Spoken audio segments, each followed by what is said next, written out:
नंतर तुम्ही ब्रेक घेतला तरी चालते. आरशेम करतो कशासाठी आपण? आयुष्यभर काम करण्यासाठी नाही करत. आयुष्यभर जर कामच करायचं असेल तर आरशेम करायची गरज नाही. बाहेर खूप सारे काम आहेत. जर तुम्हाला टाइम फ्रीडम पाहिजे असेल, जीवनाचा आनंद घ्यायचा असेल, जीवन जगायचं असेल, आयुष्यभर काम करणारे काय जीवन जगणार आहे?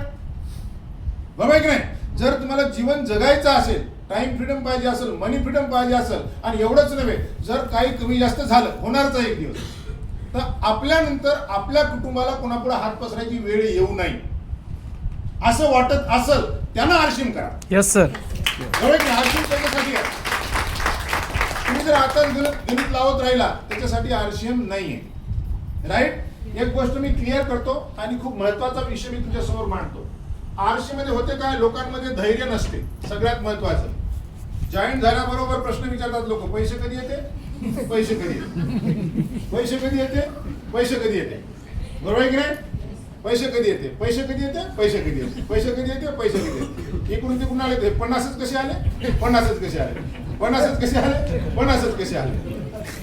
बरोबर आहे की नाही? जाऊ दे, मग मी आता खरेदीच करत नाही. म्हणजे याचा अर्थ पेरल्याबरोबर कधी उगवतं? कधी उगवतं? कधी उगवतं? कधी उगवतं? उगवत नाही, उपटून फेकून देतो. पेशन्स आवश्यक आहे. राईट? तर हे ग्राफ तुमच्या लक्षात येईल. या ग्राफच्या माध्यमातून आरशेम 3 वर्षाचा कोर्स आहे. Yes sir. किती वर्षाचा? 3 वर्षाचा. 3 वर्षाचा कोर्स आहे. इथं धैर्याला इनाम आहे. Yes sir. धैर्यवान लोक जिंकतात. Yes, sir. धैर्य ठेवून कन्सिस्टन्सीने जे चालतात ते जिंकतात. जे कन्सिस्टन्सीने चालत नाही आणि धैर्य ठेवत नाही त्याच्यासाठी आरशेम नाही. पहा, हा पहिला वर्ष आहे, दुसरा वर्ष, तिसरा वर्ष. हा इकडचा जो भाग आहे आरशेम मध्ये आपण करतो काम.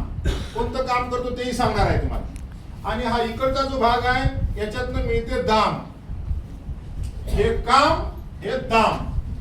पहिल्या वर्षी हे एवढं मोठं काम आणि हे एवढंच दाम. Yes sir. मला पहिल्या महिन्यात आले होते 448. मी म्हणलो मला 448 आला तर जॉईन करा. मला काही लोक म्हणले तुला लाज वाटायला पाहिजे, 448 आली, मास्तर माणूस आहे राजा. बरोबर? पहिल्या वर्षभर काम केलं, 36,000 आले. बेरीज लावली, खर्चच 50,000पेक्षा जास्त झाले होते. 36,000 आले, 50 गेले. घरचे म्हणले आता बस करा. आहे का नाही? घरच्यांनी सगळ्यांनी विरोध केला, पण मला याचं विजन कळालं होतं. बघा, पहिला वर्ष काम हे दाम. या पहिल्या वर्षामध्ये जर तुम्ही पहिल्या महिन्यात काम केलं तर बघा, पहिल्या महिन्यात एवढं मोठं काम आणि एवढंच दाम. येतं लोक, हुशार लोक गणित लावतात आणि खसकून जातात, सटक जाते. सटक गए, भटक गए, अटक गए. राईट?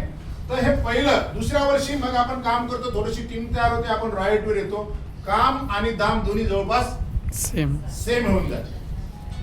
आहे की नाही? पण आपण जर आपल्या या टीमला जर टीमला मदत केलो, स्वतः शिकलो, टीमला शिकवलो, सातत्य जर ठेवलो, तर मग आपण होतो टेक्निकल ऍक्च्युअर.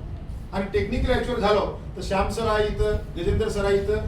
काम कमी, दाम जास्त. Yes sir. आहे की नाही? एक वेळ असे येते की बघा, काम एकदम कामच नसते, दामच धाम असते. आहे की नाही? डायमंड सूर्यवंशी सर, काम काय दाम काय तुम्ही पहा. त्यांच्या मुलाच्या लग्नाला आम्ही गेलो होतो. Yes sir. मागच्या महिन्यात त्यांच्या मुलाचं लग्न झालं दिल्लीला. त्या प्रोग्राम मध्ये डायरेक्ट सेलिंग इंडस्ट्रीचे सगळे दिग्गज आले होते. Yes sir. सगळे दिग्गज होते. तिथं आहे की नाही, आपले विवेक बिंद्रावी आले होते. त्या ठिकाणी सोनू शर्मा सर आले होते. त्या ठिकाणी भारीन साहेब आले होते. खूप मोठे मोठे दिग्गज आले होते. महिपाल संघ आले होते. ललित अरोरा सर आले होते. आरशेमचे सगळे हिरो मुकेश कोठारी साहेब आले होते. सगळे लोक आले होते. आणि ते लग्न म्हणजे एक पाहण्यासारखं लग्न होतं.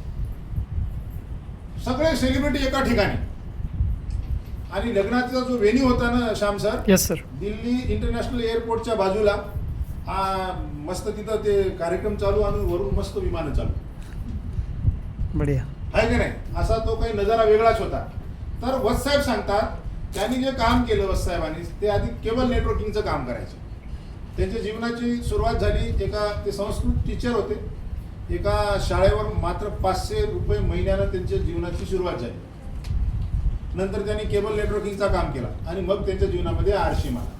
मला सांगा, 500 रुपये महिन्यानं काम करणाऱ्या माणूस कसा असेल, त्याच्या जीवनाची सुरुवात कशी असेल आपण समजू शकतो. तो माणूस जर समजा अशा ठिकाणी लग्न करत असेल, मी जे सांगतोय, काम एकदम दाम आरसीएम इथं पोहोचायसाठी करायचं असतं. Yes sir. आरसीएम मध्ये जोपर्यंत आपण टेक्निकल याच्यावर बनत नाही तोपर्यंत कन्सिस्टन्सीनच चालावं लागतं.